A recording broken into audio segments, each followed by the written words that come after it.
Fin de journée sur le campus de l'EPFL. Hugo Calamendrai y étudie le génie mécanique. En dernière année de master, il suit actuellement un stage pratique. Et après une journée bien remplie, Hugo rentre chez lui. Enfin, chez son père, car à 26 ans, bien que vivant en couple avec son ami, il ne trouve pas d'appartement. Depuis plus d'un an que nous sommes à la recherche d'un appartement à Lausanne avec ma copine. On ne trouvera finalement jamais rien parce que si la situation ne change pas, on va attendre la fin des études et le premier emploi avant de trouver quelque chose. Quotidiennement, ce couple d'étudiants épluche les annonces sur Internet et a déjà envoyé des dizaines de dossiers, souvent restés sans réponse. C'est une réalité dans plusieurs régions de Suisse romande. Il est extrêmement difficile de se loger. Selon l'Office fédéral de la statistique, qui vient de sortir ses chiffres annuels, le taux de logement vacant est à la baisse. On a enregistré cette année, pour la première fois depuis 12 ans, un recul du taux de logement vacant. La dernière fois qu'on a eu ça, c'était en 2009. Et le taux, il passe de 1,72% qu'on a eu en 2020 à 1,54% cette année. Ça correspond à un chiffre absolu de 71 365 logements qui sont vacants en Suisse. Mais cette baisse du taux de vacances est très différente selon les régions. Sur cette carte de l'OFS, la statistique informe sur le degré de logement vacant par commune, district et canton. En rouge foncé, les zones en manque de logement. En jaune clair, les zones en manque de locataires.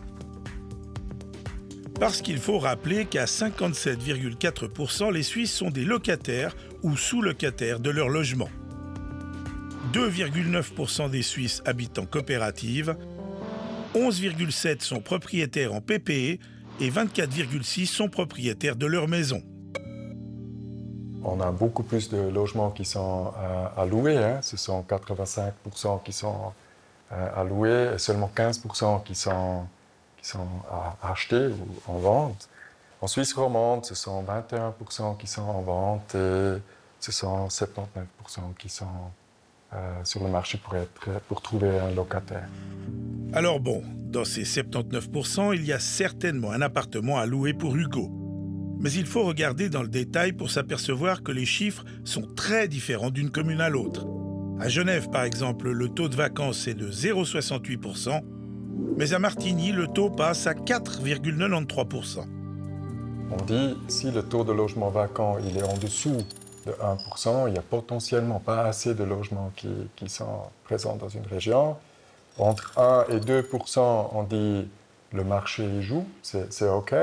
Et si on a un taux de logement qui est plus élevé que 2%, là, on peut dire que potentiellement, il y a trop de logements qui sont sur le marché. Et c'est ce qui semble être le cas à Martigny, au point que certaines régies redoublent d'astuces pour attirer le locataire. Certaines vous proposent, à la conclusion d'un bail, une année de lavage gratuit de votre voiture, les frais de parking, un abonnement à Mobility pour 1 an. D'autres vous offrent tout le mobilier avec le slogan « Votre appartement est entièrement aménagé, vous n'avez plus qu'à vous installer et profiter de votre nouveau chez vous ». Mais peu de régies sont d'accord de parler de ces actions. Seule la régie Fourère a bien voulu répondre. Une régie qui propose une année de charge gratuite pour la première location d'un magnifique logement de 3 pièces et demie à 1 530 francs par mois dans cet immeuble construit en 2017 près du centre-ville. Petite visite. Bonjour monsieur, dame. Bonjour. Bienvenue. Entrez seulement. Il est clair que sur Martigny, l'offre de logement est très abondante, en particulier pour les appartements de 3 pièces et demie de cette catégorie. Alors, il faut trouver des moyens pour se démarquer un petit peu de la concurrence. Et se démarquer, c'est proposer une action différente des autres régies pour convaincre le locataire hésitant. Il est clair que par rapport à nos mandants, nous avons des objectifs qui sont de louer les appartements Et voilà, il faut trouver des solutions pour rendre l'offre attractive. Donc l'attractivité de l'appartement lui-même ne suffit parfois pas pour attirer l'attention dans ce flux intense d'annonces que le potentiel locataire peut trouver sur Internet. Alors voilà, il faut trouver des offres qui fassent un petit peu appel et surtout inciter les clients à venir visiter nos logements pour peut-être décider de conclure un bail. Cet appartement fait partie de ceux qui sont encore vides à Martigny et pour certains de ces logements depuis plusieurs années. On est face à des poches d'offres excédentaires et je pense que c'est très compliqué pour ces acteurs d'arriver à défendre les intérêts de leurs clients qui sont les propriétaires. Ces propriétaires dont le but est d'avoir un rendement sur des objets. Et ces rendements, ça peut se retrouver par exemple dans nos caisses de pension. Donc tous les enjeux qui sont là autour sont assez importants et assez complexes. Sur Martigny, on a une croissance démographique qui est assez faible. On a environ 60 nouveaux habitants par année en moyenne sur les 5 dernières années, donc c'est pas énorme. Alors qu'on a produit en moyenne près de 300 logements chaque année. Ça explique assez facilement l'augmentation du taux de logements vacants. On récapitule. 60 nouveaux habitants correspondent à environ 30 nouveaux foyers face à 300 appartements à louer. Nous sommes dans un ratio d'1 sur 10, un locataire pour 10 appartements. Mais au fond, sur l'ensemble de la Suisse romande, que l'on soit en ville ou à la campagne, le moteur principal du marché immobilier, c'est le profit, puisque derrière les régies immobilières se trouvent des investisseurs. Et qui dit investisseur dit objectif de rendement. En Suisse, de manière générale, mais pas uniquement sur l'arc lémanique ou en Suisse romande, les principaux propriétaires, ce sont des assurances, des banques et des fondations de prévoyance professionnelle. Et c'est vrai que ces dernières années, ces secteurs-là ont été inondés par l'argent effectivement des banques centrales, qui aurait dû peut-être être investi dans la production en tant que telle, mais est parti plutôt sur l'immobilier et principalement dans l'arc lémanique, parce qu'il y a des rendements possibles qui sont aussi élevés que des rendements boursiers, mais avec une prise de risque quasiment nulle. Et donc on a énormément construit. Il y a des bulles immobilières qui sont en train de se créer. C'est la banque Raiffeisen qui le dit notamment, mais également d'autres structures comme la FINMA. Simplement, les rendements, qui est un ratio entre le montant d'acquisition de l'immeuble, qui est investi pour acquérir de l'immeuble, et l'état locatif. Donc du coup, le rendement baisse parce que les prix d'acquisition sont trop élevés.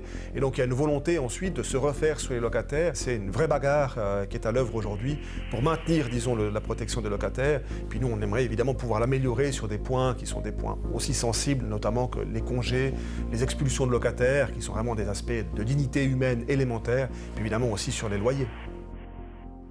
Et bien sûr, plus le marché est sec, plus la vie des locataires se complique. Aujourd'hui, les petites annonces frauduleuses pullulent sur Internet au point que les polices suisses ont lancé une campagne de prévention. Alors là, vous voyez une annonce qui est assez suspecte sur Facebook Marketplace. Ce que vous voyez ici, c'est que l'auteur demande directement de prendre contact par mail. Alors le mail est caché parce que Facebook ne doit pas laisser les mails s'afficher dans les annonces. Et le fait de sortir de la plateforme, c'est un indicateur que ça peut être un auteur d'escroquerie parce qu'il va vouloir sortir de la plateforme pour faire des transactions pour éviter d'être détecté par cette même plateforme. Exemples, explications et conseils pour ne pas se faire avoir, vous trouvez tout ça sur notre site internet ou sur notre page Facebook.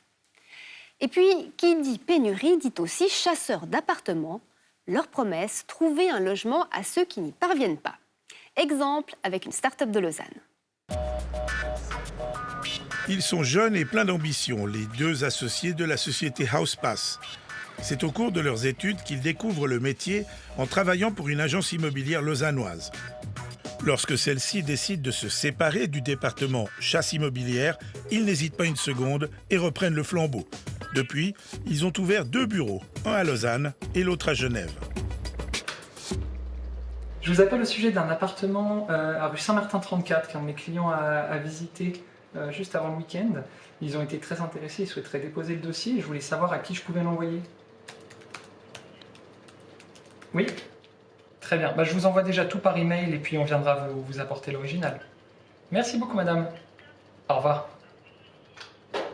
Nous on s'occupe de faire les recherches d'appartements, les dépôts de candidatures lorsque ça les intéresse, d'organiser les visites, de faire les visites à leur place, le cas échéant, s'ils ne sont pas en Suisse et qu'on a besoin de faire les visites pour eux. Et derrière, de faire le suivi des candidatures, de les accompagner aux états des lieux, de les conseiller sur le bail. D'aider les gens qui sont en galère à cause de cette pénurie-là et d'apporter le maximum d'expertise aux locataires. Fraîchement diplômés de la section HEC de l'Université de Lausanne, les deux jeunes entrepreneurs savent de quoi ils parlent. Ils ont eux-mêmes galéré pour se loger durant leurs études. Actuellement, leur start-up est en pleine évolution. Leurs honoraires, basés sur un loyer mensuel par appartement trouvé, sont presque totalement réinvestis pour consolider l'entreprise et engager du personnel. Exemple avec Emma, stagiaire de la société, qui se rend dans un appartement pour alimenter un dossier avec des images du lieu.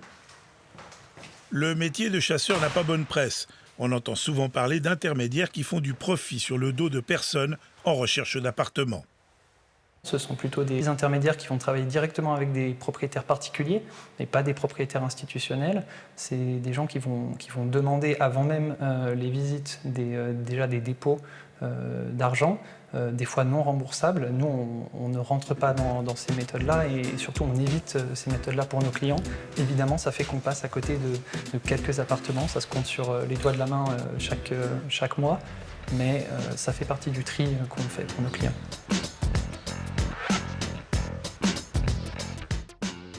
Et oui, dans l'immobilier aussi, il y a le bon chasseur et le mauvais. Et dans l'immobilier, comme dans le sketch des inconnus, ce n'est pas simple de les distinguer. Du coup, les locataires dénoncent certaines pratiques, mais qu'en est-il des propriétaires? Ces chasseurs leur sont-ils utiles? On en parle avec vous, Christophe Aumenier. Bonsoir. Bonsoir. Vous êtes le secrétaire général de la Chambre genevoise immobilière. Alors, ces chasseurs d'appartements, est-ce que de votre point de vue, ce sont des intermédiaires intéressants? Non, je crois que ce n'est pas toujours des intermédiaires intéressants. Ce sont des intermédiaires intéressants lorsqu'il y a, comme c'est dit dans le reportage, une partie de relocation. Ça veut dire quoi?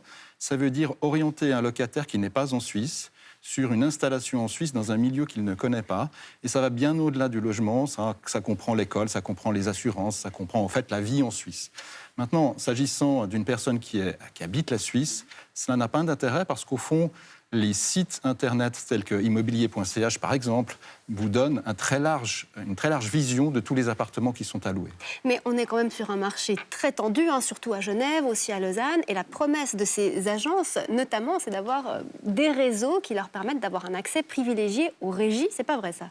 J'y crois pas trop. Il y a peu d'accès privilégié à des régies. Que certains le fassent, on ne peut pas l'exclure. Mais des professionnels tels que l'USPI Genève, qui sont membres de l'USPI Genève, n'ont pas besoin de cela. Et les régies ont des services pour effectivement analyser la qualité des locataires. Et puis, une relation directe est une relation saine. C'est une relation transparente. Au fond, ce service pour quelqu'un qui est localisé à Genève n'est pas utile. Donc vous le déconseillez? Je le déconseille, oui, parce que j'ai entendu tout à l'heure que les honoraires seraient d'un loyer, ce qui est absolument exorbitant pour, au fond, une prestation qui, lorsqu'on est localisé en Suisse, n'est que de prendre un appartement qui, le cas échéant, est visible sur un site internet en Suisse.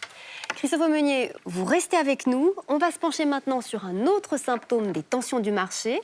La pratique est peu connue, mais dans certaines situations, propriétaires ou régies font appel à des enquêteurs pour vérifier des informations sur leurs locataires.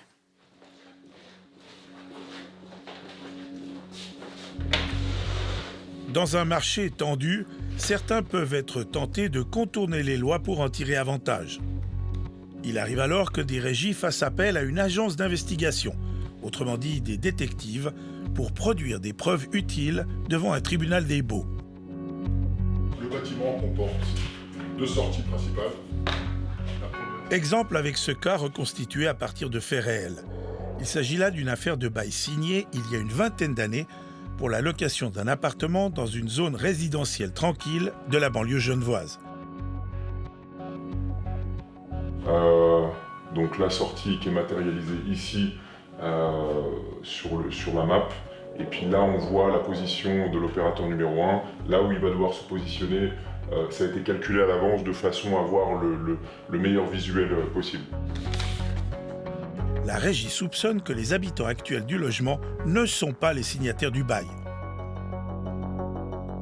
En ne fait pas le travail de la police, mais on fait le travail que la police ne fait pas. C'est-à-dire quand vous avez un problème avec votre locataire, quand vous avez un problème avec votre assuré, quand vous avez un problème avec quelqu'un de la société civile, mais sur des sujets non pénaux, à ce moment-là, vous faites appel à nous, parce que c'est nous qui avons le mandat d'agir dans le cadre de ce type de dossier. Sur le terrain, voici comment se déroule une filature. Dans un véhicule discret, appelé sous-marin dans le jargon, un détective surveille les entrées et sorties des habitants. Une chasse à l'information qui peut durer des heures. 80% du temps, c'est de l'attente, c'est de la patience, de la concentration.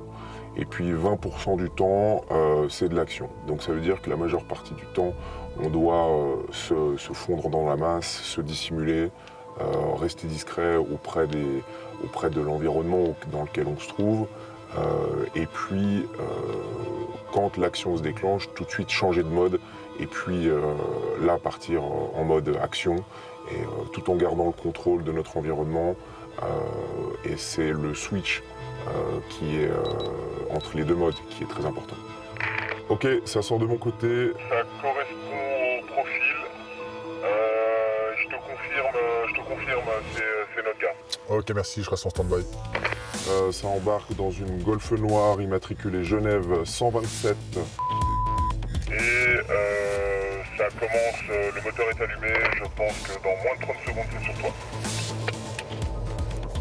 Ouais, c'est bon, je les ai en visu, je me mets derrière tout de suite. L'enquête montrera finalement que les signataires du bail vivaient à l'étranger et que c'est le fils de ceux-ci qui occupait l'appartement illégalement. Alors pour l'instant, ça prend le direction centre-ville. Bien reçu. Les informations récoltées lors de ce type d'opération font office de preuve à charge devant la justice. Peut-on dire dès lors que l'agence d'investigation est le bras armé de la régie ? Non, je dirais pas ça. C'est-à-dire que, de nouveau, on peut travailler pour les régies, on peut travailler pour les locataires. Je pense qu'il faut regarder du point de vue de quelqu'un qui est dans son droit et veut faire valoir ce droit et qui n'a pas de recours possible. Je veux dire, vous ne pouvez pas demander à un avocat de faire le travail qu'on fait, d'aller faire des planques devant un immeuble pendant des heures pas possibles. C'est pas leur métier. On est là pour relater des faits. On n'est pas responsable de ces faits. Christophe Aumenier, ce qu'on vient de voir là quand même, c'est fou coller des détectives à des locataires. Est-ce que ça va pas un peu trop loin ? C'est rarissime. C'est vraiment pas la pratique usuelle d'une part. Et puis d'autre part, il faut savoir, et ce qui est très important, c'est la raison pour laquelle certaines fois il faut faire appel à des détectives, c'est que cette profession est encadrée, cette profession est soumise à une loi et à autorisation. Ça veut dire que ce n'est pas n'importe quel professionnel qui agit, c'est un professionnel qui est dans le cadre de sa loi sur l'autorisation de l'exercice de sa profession. Mais dans quel cas est-ce qu'il faut en arriver jusque-là ? Dans quel cas est-ce que ça se justifie ? Ça se justifie lorsqu'il faut prouver devant les tribunaux certains faits. Ça peut être utile à un propriétaire, alors je le répète, c'est assez rare de ma connaissance, mais enfin, lorsqu'il faut prouver certains faits, et c'est utile précisément parce que cette profession étant encadrée par la loi, le détective n'ira pas au-delà de ce qu'il doit faire pour prouver ces faits. Il suivra une fois, deux fois les personnes, et puis considérera que c'est ce qu'il faut à la justice, et il s'arrête là. Il n'y a pas d'autres méthodes, je ne sais pas, les concierges, le voisinage ? Oui, bien sûr, il y a d'autres méthodes, les concierges et les voisinages, et c'est pour ça que je disais que c'est probablement rare, mais c'est rare en fonction peut-être de cas particuliers où on sait que ça va être plus difficile. Une autre pratique pour laquelle il est parfois fait appel à ce type d'entreprise, c'est la vérification des dossiers de locataires potentiels pour voir, par exemple, s'il n'y a pas eu des petites cachotteries au niveau des poursuites. Ça, c'est beaucoup plus courant. Non, c'est très rare. C'est rarissime à ma connaissance aussi. Il faut dire qu'on vit... On parle là d'études de dossiers, de contrôle administratif. Non, c'est assez rare. Il faut dire aussi qu'on vit au XXIe siècle. Vous savez, les employeurs voient dans leur dossier des certificats de travail qui sont des faux. Les régies voient dans leur dossier des certificats de salaire qui sont des faux.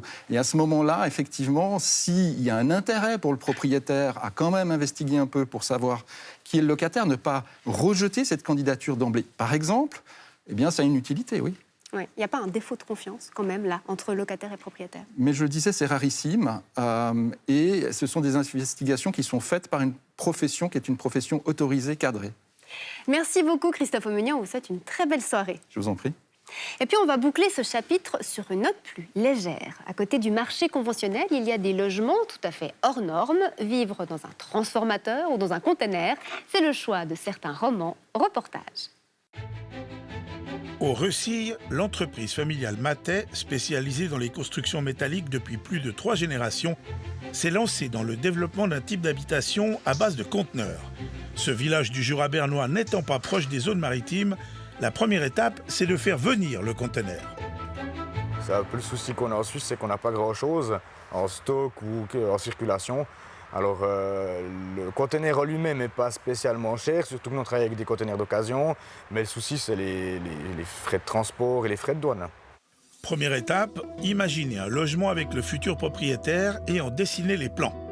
À noter que la surface de l'habitation n'est pas limitée à la taille des conteneurs. Le conteneur, ce qui reste, c'est que c'est tout le tour, le cube, et le plafond pour quand on fait plusieurs étages. Ça donne la structure portante et le support de façade extérieure. De manière très résumée, dès que les fondations du bâtiment sont prêtes, les conteneurs arrivent sur le chantier. On les empile comme des Legos, après on les assemble en les soudant, en les vissant, puis après on monte l'intérieur comme une maison traditionnelle, c'est-à-dire des chapes, des doublages, une façade extérieure comme une maison traditionnelle. À partir de 6 conteneurs de 40 pieds, soit une dimension de 12 mètres de long par 2,50 m de large et 2,85 m de haut, il en résulte une maison de 180 mètres carrés. D'après Romain Matet, construire une maison à partir d'une structure de plusieurs conteneurs permet de diminuer les coûts d'environ 20% par rapport à une construction similaire bâtie de manière traditionnelle. Autre lieu, autre exemple, à Moudon. C'est une habitation tout en hauteur qui siège au milieu d'un carrefour. Au fond, aujourd'hui, on se trouve dans un ancien transformateur électrique qui a dû être construit dans les années 40.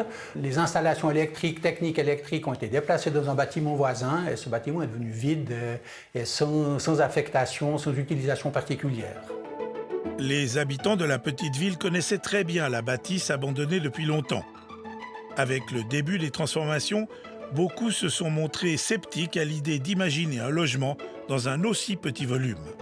La parcelle entière, y compris le bâtiment, fait environ 70 mètres carrés et le bâtiment à l'intérieur fait 20 mètres carrés, un petit 20 mètres carrés par niveau. Il y a 4 niveaux, un sous-sol serait supérieur, un salon et une chambre à coucher qui comprend douche et WC, donc un 80 mètres carrés plus la cage d'escalier qui n'existait pas. Au final, un logement original et très confortable. L'aboutissement d'un long processus pour son propriétaire. Entre le moment de l'acquisition et le moment de la mise à l'enquête, il s'est passé plus de 15 ans qui m'ont laissé le temps de réfléchir à toutes les variantes possibles et imaginables. Donc au fond, entre rêve, délire, réalité et retour sur Terre, eh bien, on arrive gentiment à faire un projet qui tient l'eau et qu'on peut discuter avec un architecte. À Neuchâtel, après une journée active, Pascal et Martine se dirigent vers leur bateau. Cela fait plus de 10 ans qu'ils vivent sur ce voilier long de 10,80 m. Un choix de vie qu'ils apprécient quotidiennement. J'adore la navigation, j'adore les bateaux et puis c'est vivre simplement. Profiter de la nature. Quand on sort du travail et puis qu'on arrive sur le bateau, pour nous c'est presque les vacances. À l'intérieur de ce voilier Comète, construit en 1979 dans un chantier naval italien, une cabine comportant un espace principal, la cuisine de bord, un espace salle de bain, une petite chambre à coucher et une chambre 2 places pour les petits-enfants. En tout, environ 20 mètres carrés habitables. Automatiquement, on arrive au début avec trop de choses. Et puis on se rend vite compte qu'on ne sait pas où ranger et puis que ça ne nous sert à rien. Donc de nous-mêmes, le tri, il se fait. Il y a peu de place, donc chaque chose a sa place. Un mode de vie mu par l'amour du lac. Car si les reflets du soleil estival invitent à la baignade à la belle saison, il est arrivé à Pascal et Martine de se retrouver entourés de glace en hiver, ce qui ne les a pas du tout découragés. Ici, on vous offre un appartement extraordinaire, pleine ville de Neuchâtel, avec vue sur le lac, etc. Est-ce que vous rendez le bateau? Non. Oh non. Ça, c'est clair que non. S'il est moins onéreux de vivre sur un bateau qu'à terre, l'embarcation nécessite un entretien constant. À cela s'ajoutent diverses taxes, plus la location d'un petit local pour y laisser des affaires. Une facture finale qui s'élève à l'équivalent de la location d'un 2 pièces en ville. Mais Martine et Pascal ne regrettent pas leur choix.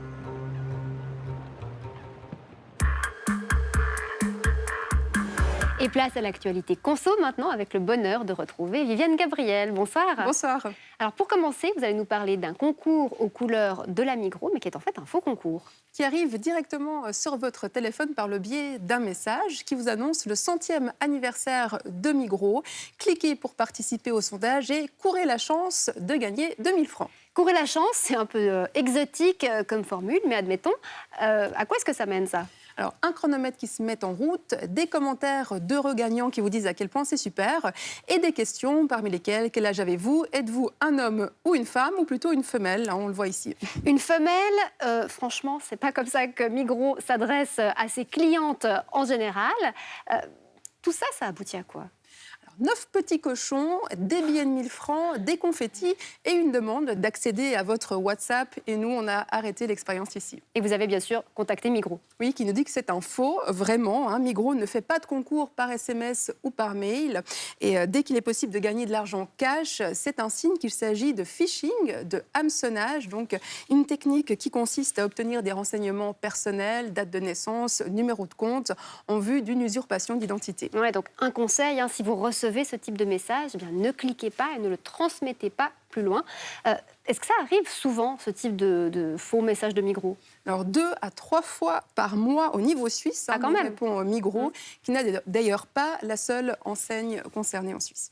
Alors on va quitter le monde virtuel pour arriver dans la réalité physique avec votre petit caddie.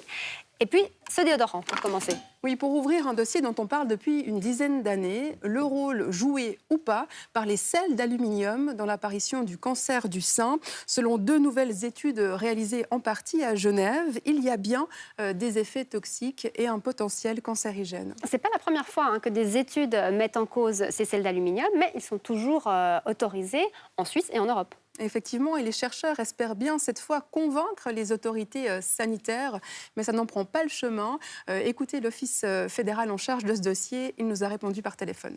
Ces 2 nouvelles études, en fait, elles n'amènent pas d'éléments scientifiques nouveaux qui n'ont pas déjà été pris en considération par le comité scientifique pour les cosmétiques.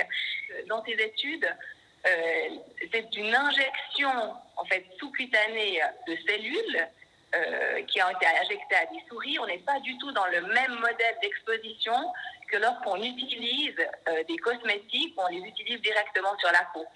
Et là, on sait aussi que l'absorption de l'aluminium à travers la peau est vraiment beaucoup plus faible. S'ils respectent les prescriptions légales qui sont dictées dans la loi, l'utilisation de l'aluminium n'est pas dangereuse pour la santé. Et en fait, cet office fait même marche arrière, puisqu'en 2017, le SAV recommandait de ne pas utiliser ce type de déodorant sur une peau abîmée, donc par exemple après un rasage ou une épilation. C'est une recommandation qu'il ne fait même plus aujourd'hui. Effectivement, mais le thème reste d'actualité. 2 actions politiques sont en cours, l'une au Grand Conseil à Genève et également une interpellation au Conseil national. Bon, ceci dit, ce déodorant-là, par exemple, n'en contient pas, donc c'est possible d'éviter ce type de substance. Exactement, il faut bien regarder l'étiquette. Éviter l'aluminium chlorohydrate qui est souvent utilisé, mais aussi tous les autres dérivés, aluminium quelque chose, et puis aussi éviter la pierre d'Alain. Bon, alors on regarde la suite de ce qu'il y a dans votre chariot avec une cartouche d'encre. Pour parler de quoi ? Un produit parmi d'autres pour lequel vous pouvez désormais suivre l'évolution du prix à travers le temps sur le site Digitech Galaxus. C'est une nouveauté. Alors, exemple, cette cartouche d'encre vendue 160 francs aujourd'hui. En cliquant sur le prix, on voit qu'elle coûtait 109 francs en avril, donc 51 francs de plus aujourd'hui.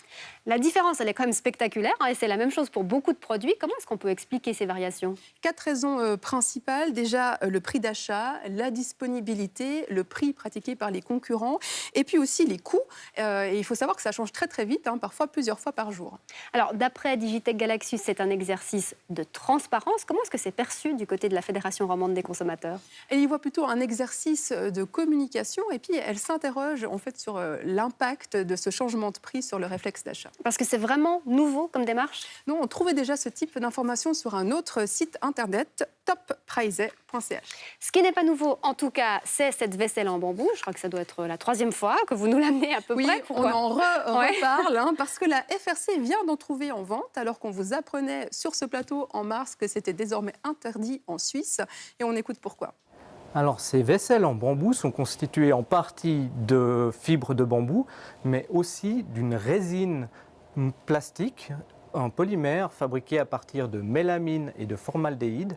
Et ces deux substances qui ont des propriétés toxiques peuvent être libérées dans les aliments qui seraient mis en contact avec ces objets. Donc les autorités avaient informé en juin et manifestement tout n'est pas encore réglé. Effectivement, la FRC nous apprend que des magasins continuent de vendre ces articles, en l'occurrence de la vaisselle pour bébé. 7 enseignes sont concernées. Elles disent n'avoir pas été au courant que la vente était désormais interdite. Le courrier officiel ne serait pas arrivé jusqu'à elles. Bon, c'est un dossier qu'on va continuer à suivre, mais en attendant, on regarde plutôt ce qu'on met dans les assiettes avec un salami de cerf. Oui, la chasse, c'est de saison et c'était aussi en promotion à Manor-Genève il y a peu, ce beau salami de cerf suisse. Est-ce que vous voyez la provenance sur l'emballage? Alors, Petneu am Arlberg à Schnaan. C'est une petite commune du Tyrol, donc en Autriche, pas du tout en Suisse. Une erreur que reconnaît Manor. Et pour le dessert, des fraises suisses, pour de vrai, celle-là? C'est les toutes dernières de la saison. Okay. Elles vont revenir au mois de mai. Et avant elles, ce sont les fraises espagnoles qui vont arriver. Une arrivée qui devrait être un peu plus discrète que d'habitude chez Aldi, qui vient d'annoncer qu'il renonce à faire de la pub pour les fraises espagnoles en dehors de la saison des fraises suisses. Et ça, c'est un engagement qui fait suite à une enquête de la Fédération romande des consommateurs, dont on parle décidément beaucoup ce soir. Une enquête qui avait été publiée au mois de mars. Et qui révélait les stratagèmes des distributeurs pour rendre ce fruit incontournable dès les premières semaine de l'année. Aldi affirme vouloir soutenir davantage les producteurs suisses. La fêtière Union Fruits Suisses, Fruits Union Suisse, salue mais demande aussi plus de pubs pour les produits suisses. Merci beaucoup Viviane pour ce tour d'horizon de l'actualité conso et à tout bientôt. Bonne soirée. Encore une histoire vraiment surprenante avant de boucler cette émission. Depuis plus d'une année, chez des habitants de Bussigny, l'eau qui coule des robinets est de couleur étrange. Certains se plaignent même de son goût ou de son odeur. Alors que se passe-t-il dans la commune vaudoise? L'enquête de Quentin Bollen.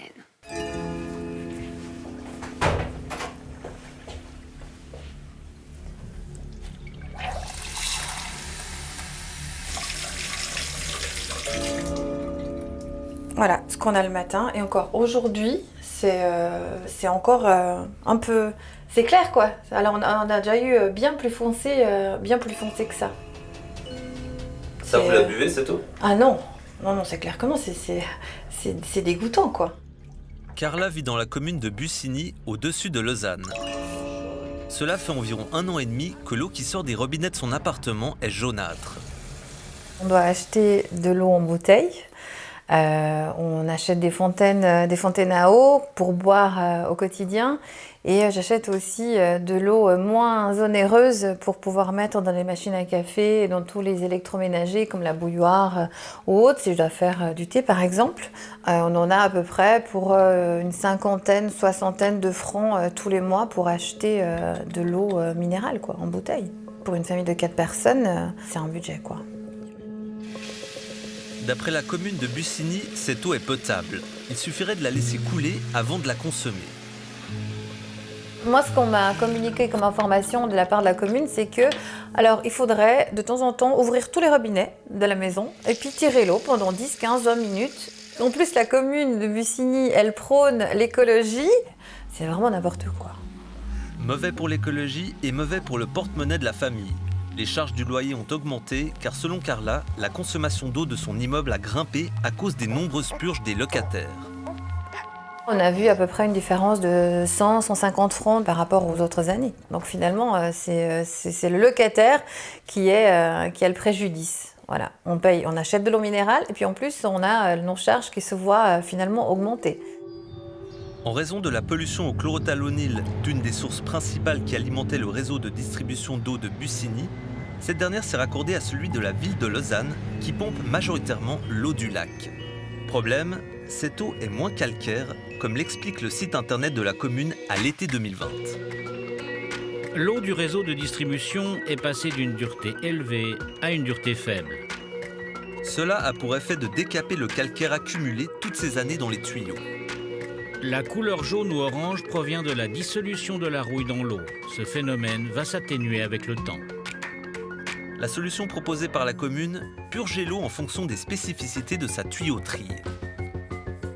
Pour une villa alimentée par une conduite d'1,15 pouce d'une longueur de 30 mètres, le volume d'eau à renouveler est de 32,4 litres.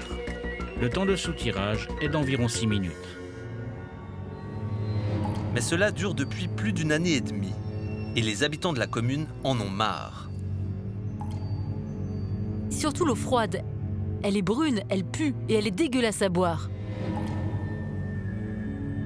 Moi, je la trouve immonde. Le goût est mauvais, la couleur est légèrement jaune quand j'ouvre le robinet. Du coup, je suis obligée d'acheter de l'eau.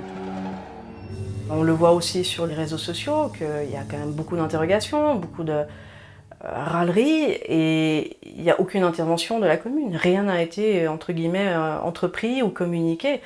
Ils nous auraient soi-disant communiqué effectivement avec l'envoi de la facture de l'eau, mais ça s'arrête là. Et ça, on parle d'il y a presque 2 ans en arrière maintenant. Mais depuis, il n'y a aucune prise de position, il n'y a rien.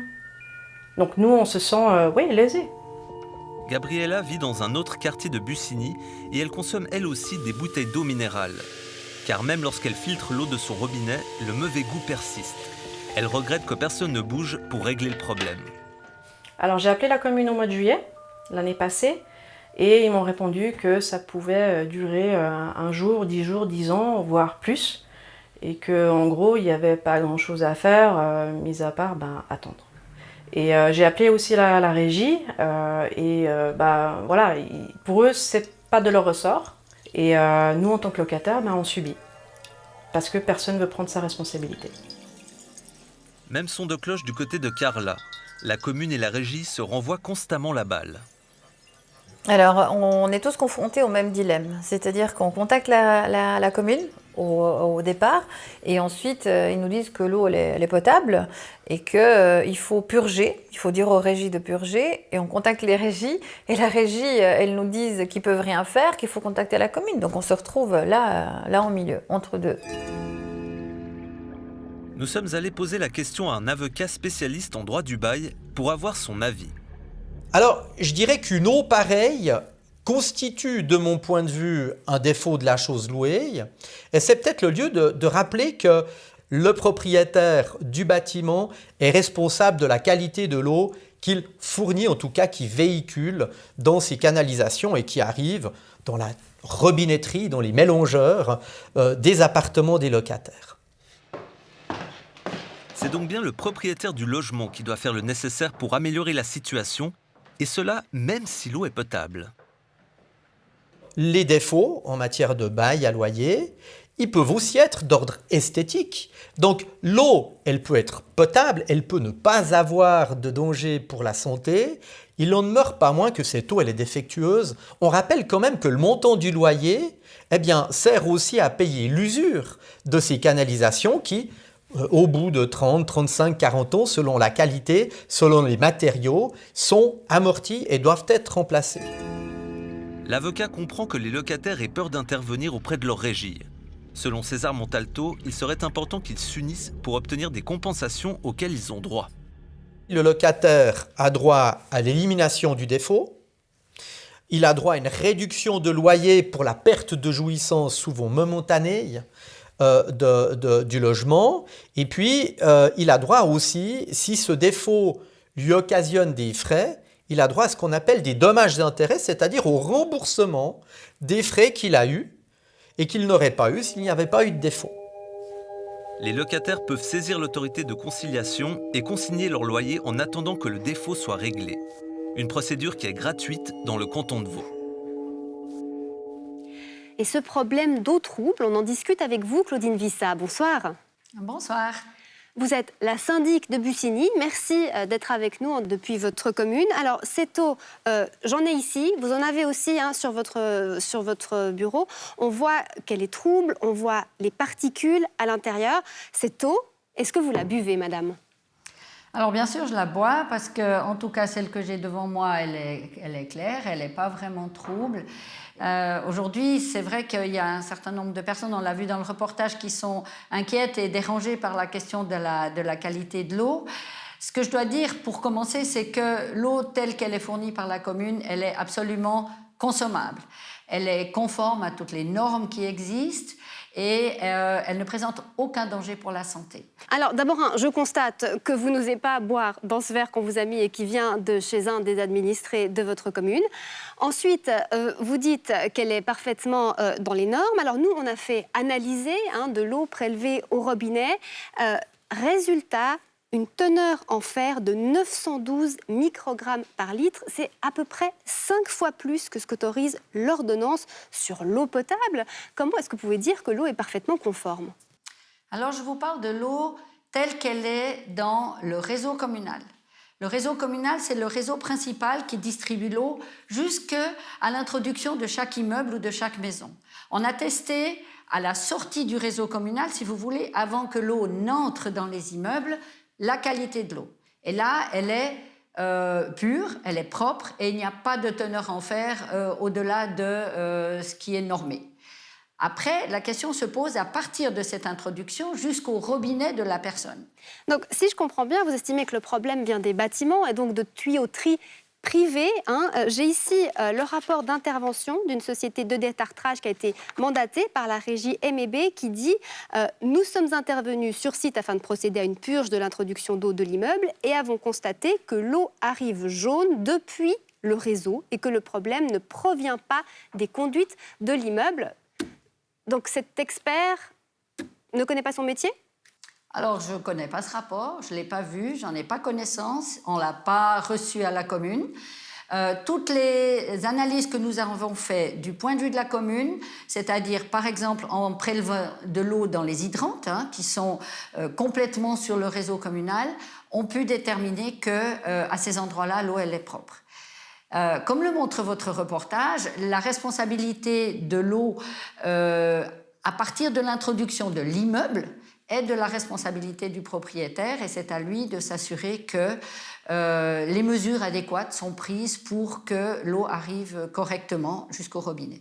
Il y a quand même presque un tout petit peu d'ironie quand on lit ce qui est écrit sur le site de la commune de Bussigny qui écrit « L'eau distribuée au robinet est une eau potable de qualité à boire sans modération ». C'est ça, c'est cette eau-là, votre définition de l'eau potable de qualité? Bon, c'est un peu vous qui maniez l'ironie, là. J'aimerais peut-être signaler quand même que si l'eau de la commune était aussi de mauvaise qualité, on aurait le problème dans l'ensemble des immeubles de la commune, ce qui n'est pas du tout le cas.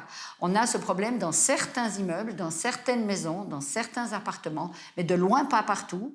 Le fait est que depuis plus d'une année, plusieurs de vos administrés ont un problème avec la qualité de l'eau, même si elle n'est pas mauvaise pour la santé. Est-ce que vous allez intervenir? Est-ce que vous allez peser de tout votre poids auprès des régies pour trouver une solution à ce problème? Mais les mesures qu'on a prises et qu'on pense prendre encore, elles relèvent surtout de la communication. On a informé tous les propriétaires de cette problématique. On a mis, puisque vous l'avez lu sur notre site internet, vous l'avez vu, on a mis moult informations concernant la problématique. Ce qui est envisagé qu'on pourrait faire encore, c'est d'informer peut-être mieux les locataires, parce qu'on l'a vu dans le reportage, c'est souvent des locataires qui ne sont pas bien au courant de savoir qui en a la responsabilité par rapport à ce résultat final. Voilà un petit peu les idées qu'on a et peut-être même qu'on mettra cette émission sur notre site de façon à ce que tout le monde puisse le voir. Merci beaucoup Claudine Vissa d'avoir répondu à nos questions ce soir et très bonne fin de journée à vous. Merci, bonsoir.